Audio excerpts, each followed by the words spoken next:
This is Xane Anderson, and welcome to the Principal Podcast today. Today, I am thrilled to have Adam Hart on our show with us today. Adam is an international speaker. He's a best-selling author. He has a mission to help busy parents transform their quality of life. And he has an amazing story or two here he can share with us. He's about nervous system regulation and other things that can help us be better parents. Welcome to the show today, Adam. Yeah, awesome. Yeah, I appreciate you having me, Xane. Yeah, grateful to have you on the show. I chatted with you a little bit before the show, and I just wanted to talk to you about this idea of regulating our emotions, which is frankly sometimes super difficult to do as parents. And maybe you could tell us your story about how it's a fantastic story. I'd love to hear a little bit about For sure. Let's dive in. Absolutely. Let's dive in. Yeah, I mean, first off, I want to be clear that what I'm going to share on this is definitely going to pique some interest because it's a bit different from what we've heard in terms of how we can live more fulfilled and more connected to loving relationships. And I mentioned before we recorded, I have a 6-step process that we'll dive into parts of these for sure. But if anyone who's listening wants those 6 steps in more detail, you can grab that off my website. It's clearimpact.io, and it's right there at the very top. And and we'll put that in the show notes too, for if you're listening, you need to get that again. Thank you. Yeah. Well, and it gives me freedom now because now my marketing team says, okay, Adam, you mentioned it. But it's important because we're at a point in history now where we've lost our ability to adapt as humans to modern society. And that comes with a lot of symptoms. And those symptoms show up for most of us, especially busy parents, in the way that our mind functions and the way that our body performs. And I got to a point at a young age, and I got very lucky that it happened when I was young, that my body and mind began to break down because of the amount of stress I was under in my 20s. It started from childhood, but by the time I was mid-20, I was in really rough shape. And it took something for me to begin to unravel what's the right path to start to reignite this natural connection to our own energy in a way that had me feeling more fulfilled. But it was definitely quite the journey. Now, I guess a starting point would be, in my rock bottom moment in my 20s, I was pre-diabetic, I was overweight, I was suffering with ADHD. I was suffering with anxiety, depression, and my aha moment came when I discovered rock climbing. And that was my portal in to a deepening of a understanding and a connection to my own fulfillment in a way where I started to realize that I could push through my limiting thoughts in a way that nobody ever taught me before that I could do or told me I was able to do. How so? I'd like to hear more about that. Well, in the sport of climbing, you're actually in a very real fight or flight, anxious inducing experience.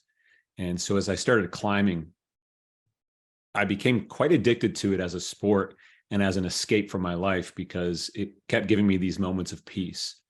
Because when you're climbing, you have to be focused. You have to tune out the 70,000 thoughts a day that we have on average. And a lot of my thoughts growing up were very much about self-esteem and self-worth and a lot of self-negative talk that kept knocking me down. And, that carried on into my 20s. And then through climbing, just the act of being present through climbing showed me that I actually can reset my own stress response in the moments of life that my brain is trying to run amok. Wow. Did you hear that? To me is so profound. You found a way to reset, to change how you reacted to stress because of climbing. In the moments, that's the only way that I could keep climbing is I had to control my anxiety. And, I got pretty heavy into it. I started to chase it as a career. I was going to become a rock climbing mountain guide. I live out in British Columbia, Canada, in a town called Squamish. And so for any rock climbers out there, you're going to know, Squamish is a world-renowned location for climbing. And, I'd be up on the side of our wall that we have here. It's called the Chief. And it's hundreds of feet. And I would go into a panic attack. And that's, that can't happen. But the feeling that I would have up there and my mind telling me all sorts of things. Oh, Adam, you can't control this scenario. It would love to play with my breathing. My mind would trip me up and say, oh, you're having trouble breathing now. And these were all old anxieties that I used to have, living in the city center that I grew up in Toronto. And my mind did the same tricks to me there, but I didn't know how to control it there. So you were literally on the side of a cliff, hundreds of feet up, having a panic attack. And in a true fight or flight situation where your body's saying, what is going on here? Real. And somehow it sounds like you were able to learn this nervous system regulation. I mean, tell us about that. Yeah. Well, I found myself doing a very specific practice while in those moments, especially in climbing, where I would have to close my eyes and put my hands on the rock and stick my forehead on the rock and really just control my breathing. And as I was getting more and more familiar with my ability to reset my stress response, I recognized pretty quick that as long as I did this very specific breath practice, I would open my eyes and I would have my power back. I would feel at peace again.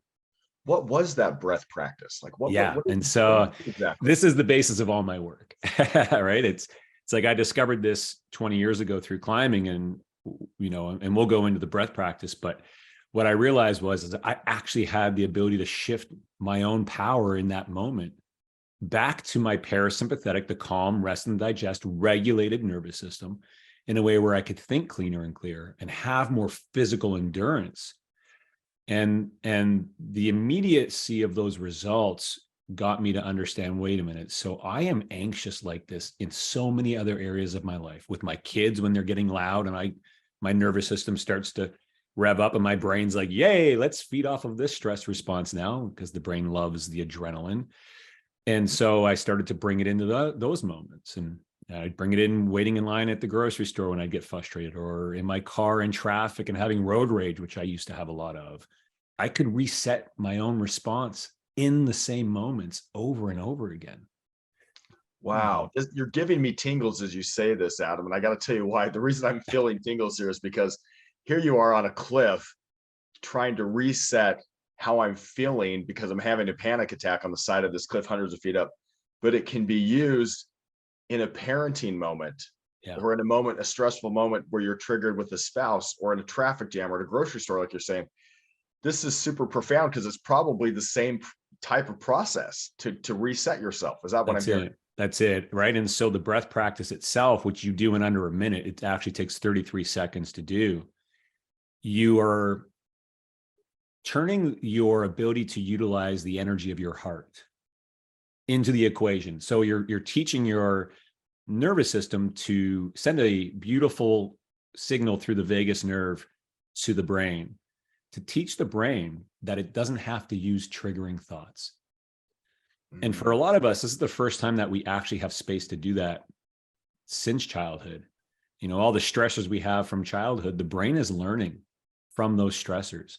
And it starts to lock us into pattern ways of thinking about ourselves, because the brain, as a survival organ, only wants the reactivity. It wants the hormones from our reaction to the thoughts.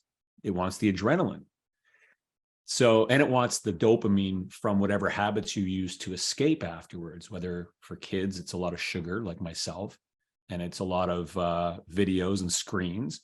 For adults, there's a lot of alcohol and drugs that we use, and social media again, and sugar. And so it's how do you create this moment of space to play with your own biology in the moments that matter most to you, so that you're not sabotaged by the way your brain's using thoughts.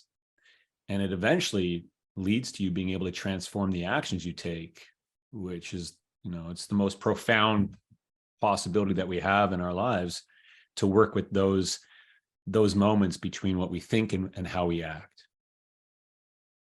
I love that. So let me ask you this. As you're having this, let's say a panic attack is about to set on, are there things that you recognize, say, oh, I'm about to get triggered because this one situation that tends to make me angry or tends to make me stressed is starting to come on? what clues can people look at to say, oh, wait, I'm starting to go down that road? Yeah. What should they be Yeah. looking for? Well, and that's it. I mean, most of us don't even realize we're stuck in a perpetual state of anxiety. The fight or flight stress response is something that we now spend most of our lives engaged in one way or another within that dominant sympathetic state. And so that comes with a lot of symptoms. I mean, we hear a lot about this idea of adrenal fatigue, and there's so many symptoms that when you are stuck in a stress response, the number one symptom you're going to have is inflammation. So the inflammatory response then leads to all sorts of things, lots of different skin issues. You'll have sleep issues. You're going to have weight issues. You're going to have mental issues in terms of brain fog and feeling depleted a lot, agitated emotions. These are all coming from the same place. The thing is in our society, we tend to be sold solutions outside of working with your nervous system. We're sold another diet to go on, or another fitness program is your solution. Even meditation. I mean, these are all beautiful things, but the foundation is still off. The relationship between your own nervous system and the way your brain is operating is still off. And until we can teach the brain to let go of certain pattern ways of thinking that it's got us locked into, we'll never have freedom. And again, there's an urgency to this because we need a next generation of kids to understand what it's like to be brought up with parents who know how to regulate their stress response. And right now we don't have that. We don't. So we have parents who, I feel angry, so I'm going to start yelling. I feel angry, so I'm going to snap at my kids. I'm feeling stressed and anxious, and so I'm going to say or do things that maybe I regret later. Right. Yeah. And those all have an emotional frequency to those. They all have a feeling that come with them that, when you pull yourself back from those, you feel pretty crappy about it, and maybe you feel guilty for the way you just reacted to your spouse or your kids, and it's not about being perfect at this, but it's knowing that there actually is a way to work with your own brain's desire to get you to react in those heated ways, but in a way where you have more choice, where you can choose to actually decide, well, wait a minute, I don't want to snap at my kids in this moment. So what? They don't want to eat the same things I've made, and they're asking for this, they're asking for that. And instead of reacting, just creating space for feeling your own peace and calm around it, it opens this doorway for a whole other way to interact with your kids that, again, a lot of us will never experience. Now, I know they can go and get your 6-step roadmap on your training.clearimpact.io, which is going to be in the show notes here. But can you give us some pointers now? Like, I'm feeling this anxiety come up in a new kind of spike, and I'm about to say something, or maybe it's that same fight or flight response.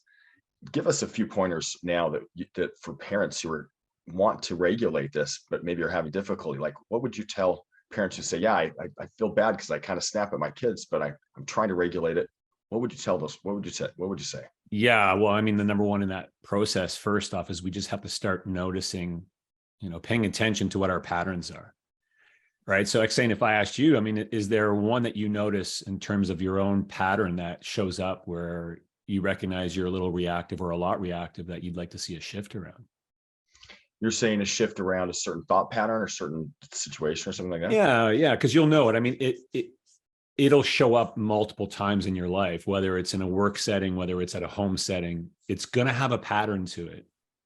And usually It's easy to find in terms of how you talk about yourself, but also how your relationships are unfolding. Sure.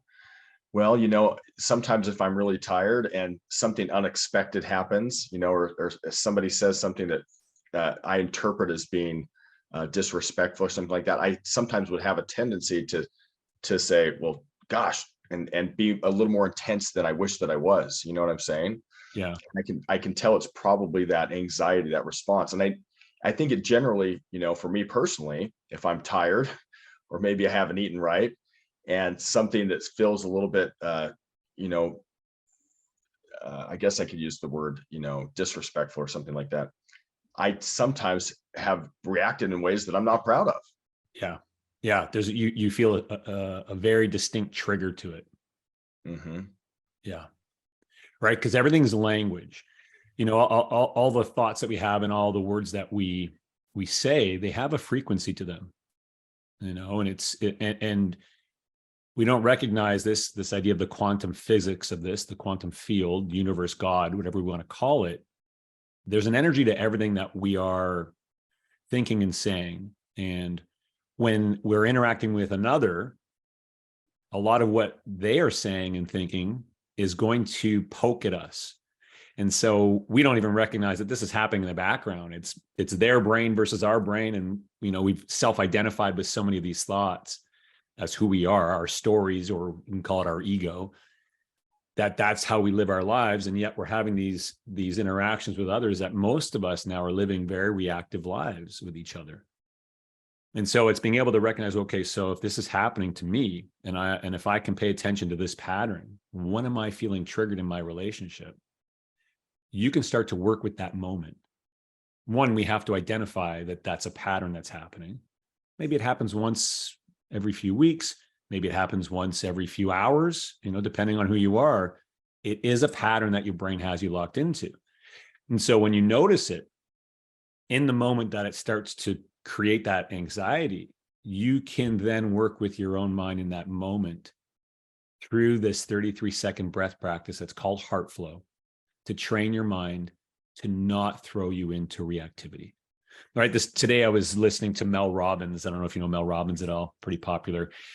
And she was talking about the power of mastering the 5 seconds, the 5 seconds between what you think and then how you act. And she's so spot on. And my sense is it's not like 5 seconds is a long time. It almost takes us a lot more. It's a lot shorter of a time frame to be able to notice, but we have to be willing to notice our own patterns to then work with them. And once you notice one of them, then you have to honor that 5 second space by working with your own biology to reset your brain's desire to lock you into being reactive around that thought. Because what happens next is a whole doorway opens to start to go down a different pathway around that disruption, if that makes sense.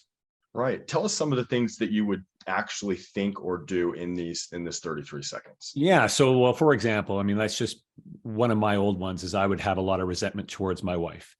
And, I'd come down in the morning and the kitchen would be messy and I'd just be like, oh my God, does she even care about me? And, all these thoughts would enter my mind. And this is many years ago. And it was one of those patterns that I didn't recognize for a little while, that my brain has just locked me into thinking about my partner in this way, because it knows that if I react to those thoughts, it's going to get adrenaline from my anxiety.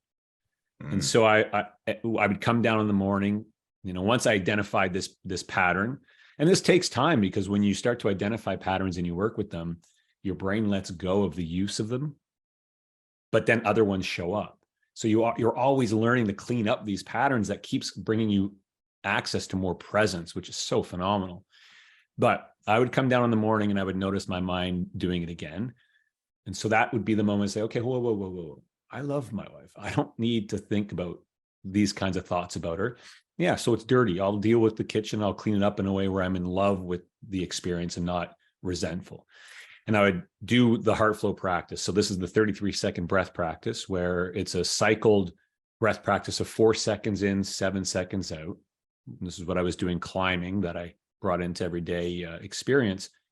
And in the 4 in, 7 out, I would just really connect to my heart with my hand and actually put your hand on your heart. Putting my heart, my hand on my heart. 3 intentional breaths, 4 in, 7 out, which is 33 seconds, right? 33 seconds. And it's so this particular breath practice is based off of what's called HRV, heart rate variability. So it's the science of it, and the neuroscience of this is the fact that you're actually resetting your own nervous system back into the parasympathetic. You're creating a coherent signal up your vagus nerve. So now you have this beautiful connection from your heart going up your vagus nerve to the frontal lobe of your brain to tell your brain that it's safe. Hey, you're okay. You don't have to feed off my hormones right now. Just relax. Take it easy. And now, when I work with my clients, there's a 3-month process. And the first month, that's all you're learning to do is understand how to nourish your own brain in this way so that you can flip the switch on the relationship where you're in love with your brain and you're feeding it healthy, and I call it intelligent health, versus letting your brain just keep feeding off of your body in a way where you're depleted all the time. We just have to flip the switch. And so I just kept doing that. Every morning I'd come down, I'd notice my brain get upset, and I would just do the 33 seconds. And then after a little while, the brain will let go of the thought because you're no longer triggered. And that's when all of a sudden that resentment was gone. I did the same thing with my sugar addiction. I know maybe we're going to touch on this, but I had a pretty heavy sugar addiction. And every time my brain would say, go get the cookies, Adam, go get the cookies, I'd stop myself at the cupboard. I'd have the cookies in my hand and I'd just be like, okay, hold on.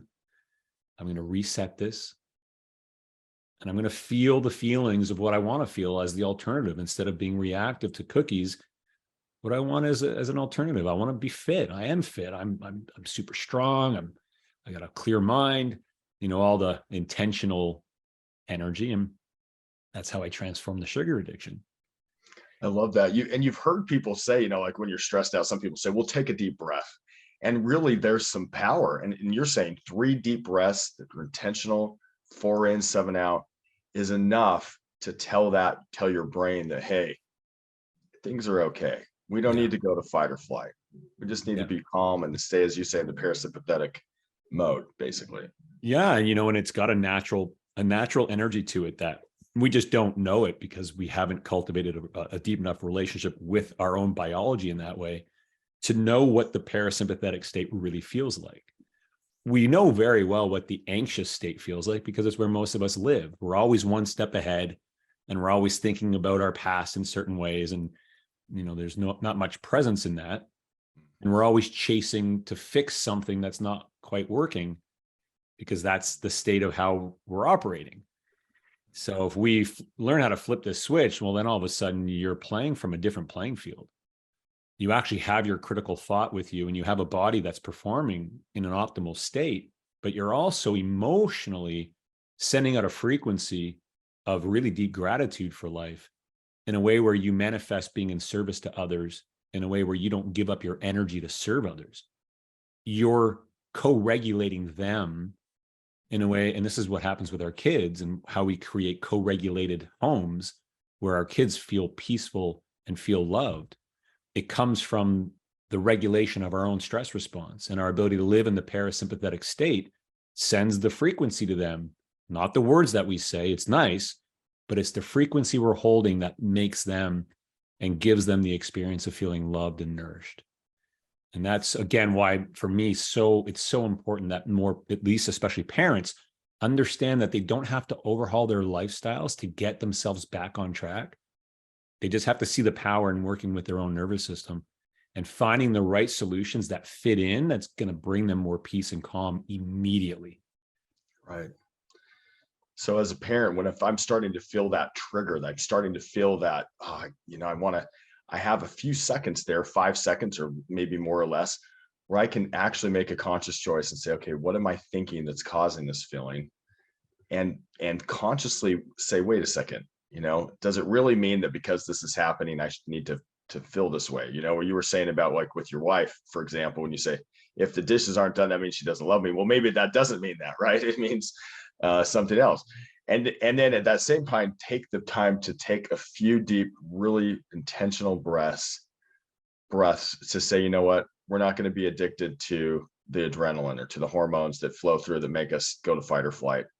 Yeah. I really like how you said too, and I'll just touch on this briefly. You say, this addiction to sugar, this addiction to anything, we have almost an addiction to being stressed out, to being in this suspense, stressed out kind of state.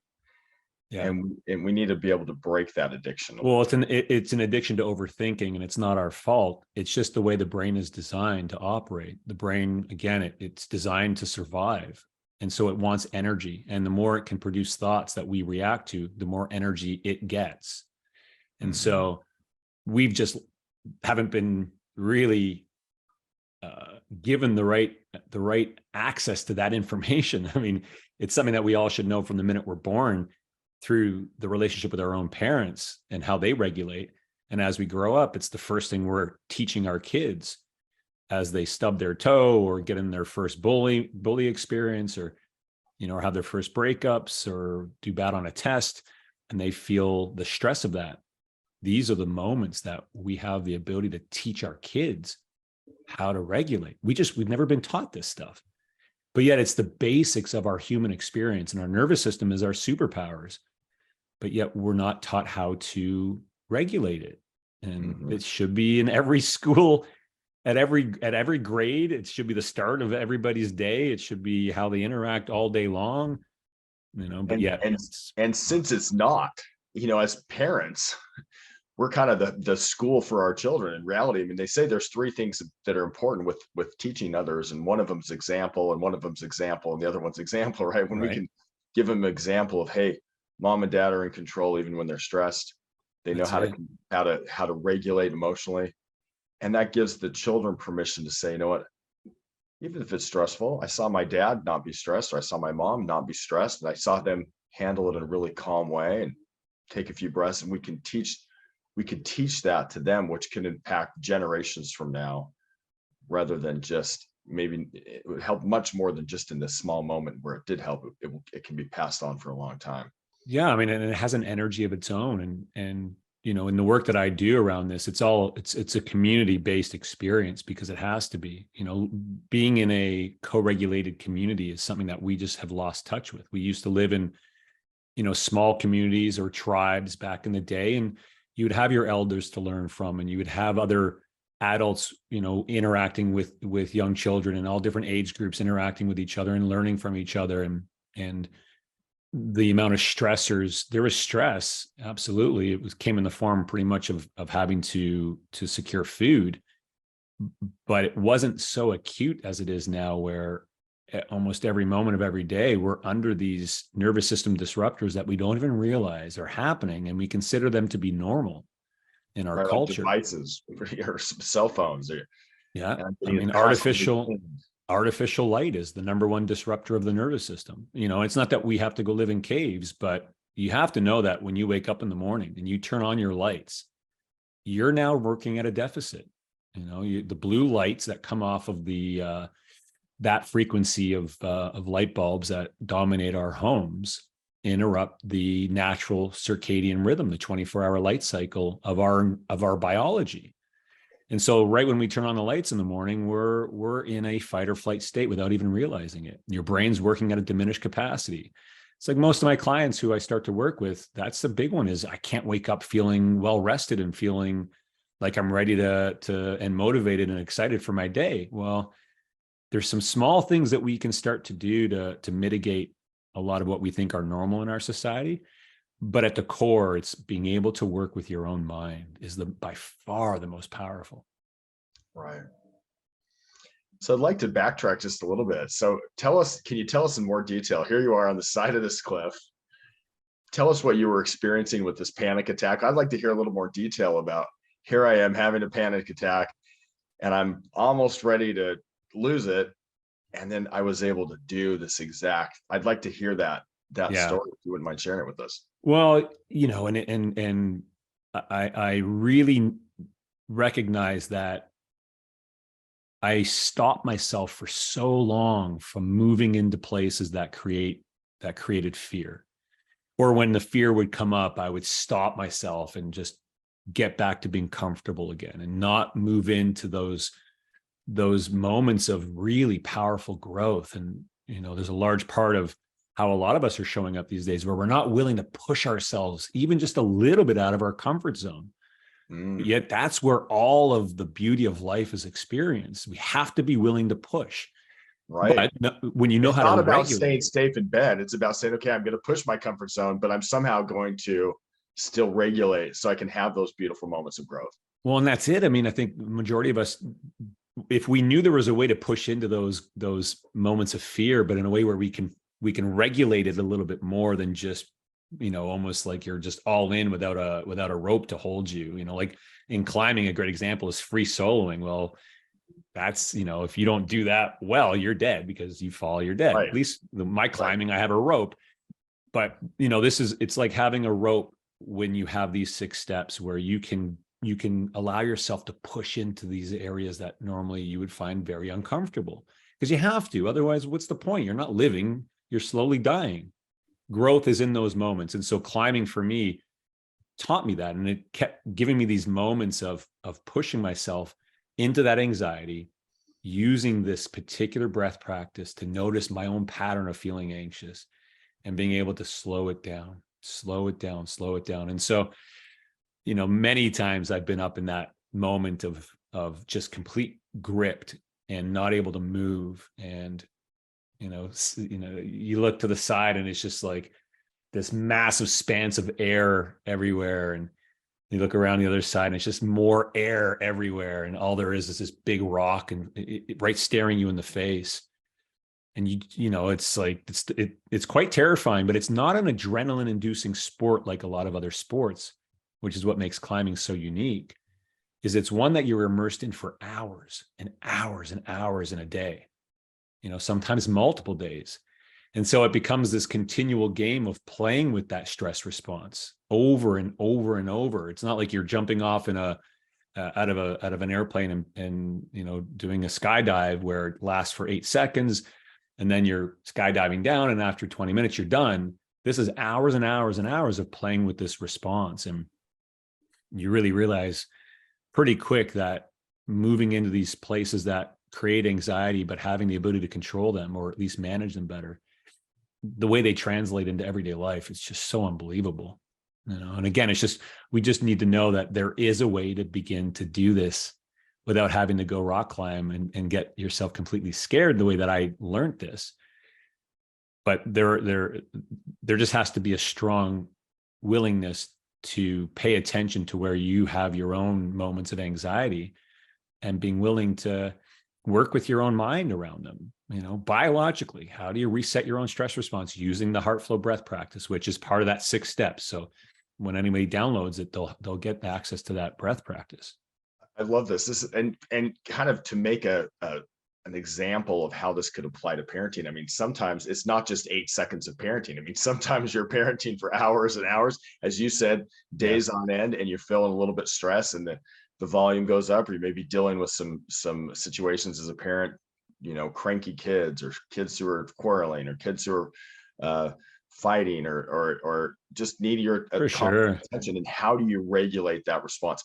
Can you give us, though, like just a little bit, can you briefly run through those 6 steps, even if we don't go into detail? I'm sure they'll need to go. Yeah, absolutely. Absolutely. Maybe give us a brief test of each step. Yeah, and I'll just take you through a quick day in my life too, just in terms of where I use this with my kids. My kids are 8 and 11, and the minute they get up, I have to regulate. We're in the kitchen and they want to just eat everything possible, and it's like, okay, I have to just relax my stress around their eating. Getting them out the door, getting them dressed with all their clothes before they get out the door always is a stressor, and I have to practice. It doesn't stop, and it's not about being perfect, but the kids are a big one in terms of recognizing that life becomes your training ground. That's right. And the more we're willing to notice our own patterns, we can work with them. So the 6 steps, number 1 is again, this idea of starting to pay attention. So start to mind map, where am I feeling frustrated about my life, my relationships, my career, my finance, and my health. Those are the key 4. Mm-hmm. All right. And then what's my self-talk like? How am I feeling about myself? When I look in the mirror, where's my self-worth at? What are those underlying thoughts that might come up? You're going to start to notice patterns in those areas. You only really want to get this started. You just want to pick one. Pick one to work with, which then leads to step 2. In the moments you're noticing that one trigger showing up, which will be multiple times a day, you're going to use heart flow, the 33-second breath practice, to reset your mind's use of that trigger. Okay. In the moment that you're doing heart flow, you're then going to start to become familiar with step 3, which is starting to connect emotionally to how you want that experience to be as an alternative. What do you want? This is where a lot of us get tripped up. We're so good at knowing what we don't want. We get stuck in the emotional frequency of what we don't like and wanting to fix whatever that is, that it perpetuates our experience and our time living in it. But do we take the time to start focusing on what we do want? I don't want hardly ever. And people, if you could take that shift to calm down and say, okay, now I'm going to focus on the desired outcome. That's what I it. want to feel around this, or what I'd like That's to it. see around this. And what happens when you're doing this in this way is you're actually starting from a parasympathetic nervous system to change your own emotional frequency. This is the key to manifestation. Most of us don't realize this, and a lot of law of attraction manifestation talk does not talk about this, but this is what manifestation comes from. It's the emotional frequency of your nervous system. And so when you learn to play with it in the moments of life like this, and you start to get in tune with what you do want, you will begin to manifest the emotional frequency of that.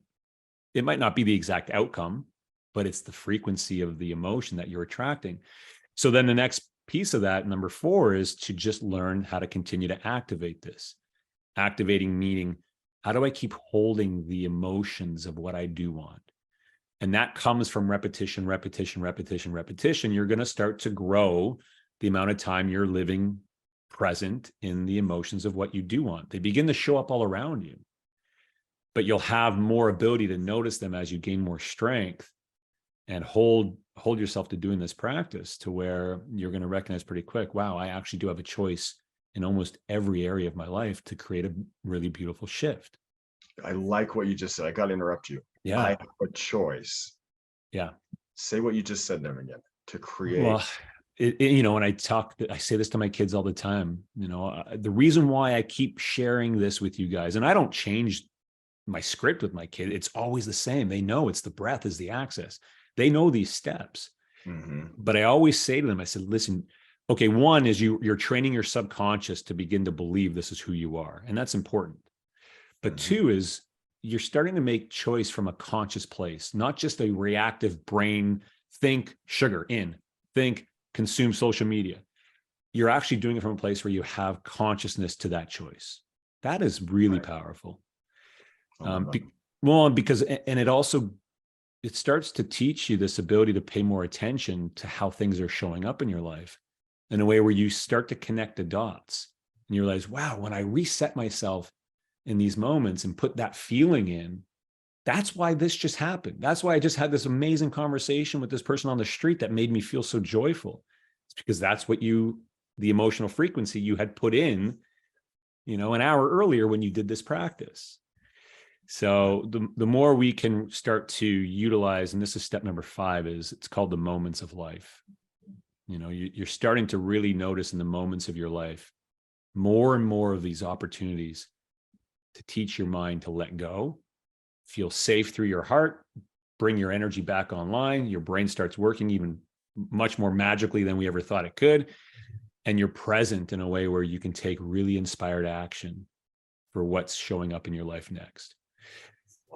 Step 6 is the ability to optimize this. And so this is all about having that really beautiful, strong foundation, that relationship between our own brain and our nervous system. After we've got that established, which again, that's kind of the first month when I work with my clients, step number 6 is to optimize it. That's the back half of the program. But in number 6, in terms of the 6 steps, is now you can start to look at holistic wellness in a way that will actually improve your resilience without creating a stress response. And so these areas are the main key areas of wellness: our sleep, our nutrition, our fitness, our relationships around us, and our environment around us. And so I take my clients through a series of practices around all of those areas where you can learn subtle things to boost your nervous system energy in a way where those things aren't causing stress on top of your life. And by the end of those 6, if you've implemented them well, you're going to live really fulfilled and really purposeful in a short period of time. Wow. Thanks for sharing this with us, Adam. I appreciate this. And again, tell us where we can get a hold of you and get a hold of these 6 steps of unleashing your energy, your roadmap. Yeah, well, the website's the main spot, which is clearimpact.io, and clearimpact.io. And if anybody is really resonating with this message, I'm happy to share in the show notes as well, a link to book a 30-minute breakthrough call with any of your listeners who feel there's value. It'll be with myself or possibly one of my coaches, but I'm happy to support anybody who's ready to really ignite this work into their lives. Thank you, Adam. Thank you for being a resource to our listeners here. And such a valuable thing to be able to regulate your emotions in times of high stress when we're feeling triggered or anxious as parents. Something I know I could use. I'm sure many of our listeners have felt that why am I not able to get a hold of that? Thank you again for being on the show, and feel free to reach out to Adam. Adam, thank you. Yeah, appreciate it. Thanks for having me, Exxon.